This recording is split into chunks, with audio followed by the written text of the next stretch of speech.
Hello বন্ধুরা, তো দেখো আজকে বানাবো হচ্ছে দুধ পনির। তার জন্য 500 গ্রাম দুধ গরম করে নিয়েছি, হালকা কুসুম গরম। এইবার হচ্ছে কড়াইতে ঘি আর বাটার কিন্তু গরম করেছি, কারণ হলুদ দেবো না, এটা সাদা সাদা হবে, গ্রেভি হবে। তো দেখো লবণ দিয়ে সামান্য এটা ফ্রাই করে নেবো হালকা।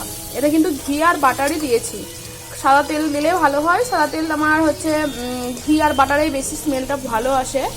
তার আর কি এটা কিন্তু শুধু শুধুই হবে, হ্যাঁ, আলু দেবো না, শুধুই হবে। আর তার সাথে কেটে নিয়েছি হচ্ছে টমেটো কুচি, আদা আর পোস্ত, আর এই যে দেখো 4 মগজ দেওয়া রয়েছে, আর দুটো একটা কাজু, অল্প কাজু।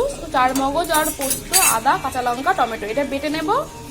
আর হচ্ছে দুধের মধ্যে এই যে পনিরগুলো ভাজা হলে দুধের মধ্যে ভিজিয়ে কিছুক্ষণ রেখে দেবো, তাহলে পনিরটা ভীষণ সফট হবে এবং খেতেও দারুণ টেস্টি হবে বন্ধুরা। তো তোমরা কিন্তু এভাবে ট্রাই করতে পারো,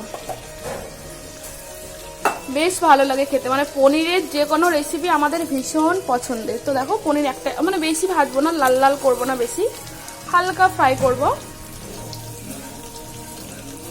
দেখো হালকা লালচে কালারটা এসেছে, আর দুধের মধ্যে ভিজিয়ে রেখে দেব। তো চলো রান্নাটা কমপ্লিট করার পর তোমাদের ফাইনাল লুক দেখাচ্ছি।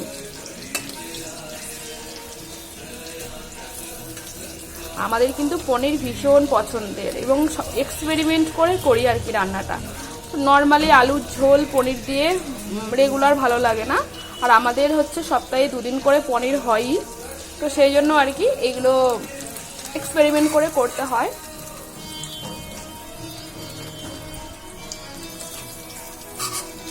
আর আমার চলছে ঘরে হনুমানজির গান, আমার ভীষণ পছন্দের। আমি রান্না করতে করতে গান শুনতে ভীষণ ভালোবাসি, আর গান হচ্ছে হনুমানজির গানই বেশি চলে আমার ঘরে। তো ভীষণ ভালো লাগে আমার, মানে একটা পজিটিভ ভিভ আসে, আমার ভীষণ ভালো লাগে।